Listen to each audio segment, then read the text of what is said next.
So let's start by addressing the core issue, the environmental impact of software. We need to look at this holistically from the data center to the software running on various systems and devices. Additionally, we must also consider the future growth from data, AI, and other emerging technologies, and also the life cycle of devices, including embodied emissions and waste from these devices. So let me first start with data center. Data centers are the heart of our digital world, storing everything from emails to enterprise data. They require immense power to operate continuously. The energy consumption isn't just about keeping the lights on. It also involves cooling vast area of servers to prevent overheating. So think about photos, videos, and messages that you store online. They all are stored in the data center and all requires energy to keep running 24 by 7. And there are stats which shows data center uses more electricity than some of the countries. Now, data centers are also major contributors to carbon emissions, primarily because many still rely on fossil fuel for energy. This not only includes servers, but also cooling infrastructure to maintain such huge data centers. Also, it is important to note that not all data centers operate in this way. Leading tech companies like Google, Microsoft, and Amazon uses sustainable energy sources like solar and wind power whenever available to operate data centers for cloud operations. However, 100% renewable energy may not always be guaranteed, and cloud providers uses various strategies like carbon offsetting. Now, as digital consumption grows, so does the demand for data. Every online activity, whether it's streaming a movie, playing a game, or taking a photo, requires energy.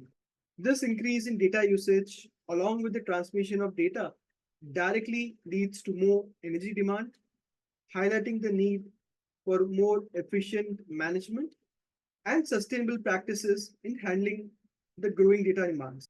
For instance, we all take photos, and all phones have enough storage. Now, these phones are backed up in multiple places, Google Drive, Apple Storage, but actually you may just need a couple of photos to be stored and backed up.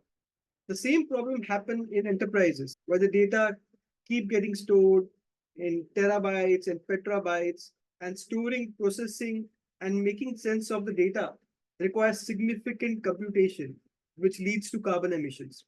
Moving on, the next significant contributor to emissions is inefficient software. Inefficiency in software can arise from various factors in the software development lifecycle. Firstly, inefficient software often arises from suboptimal coding practices. For instance, using inappropriate data structures or algorithms that do not scale well with increasing data volumes can lead to increased CPU usage and longer processing time. An example is using a simple array to handle data that is frequently inserted and deleted rather than using linked list or a more appropriate data structure that handles operations more effectively. Another common issue is redundant processing, where tasks or calculations are unnecessarily repeated. This could be due to poor memory management or a lack of effective caching mechanism.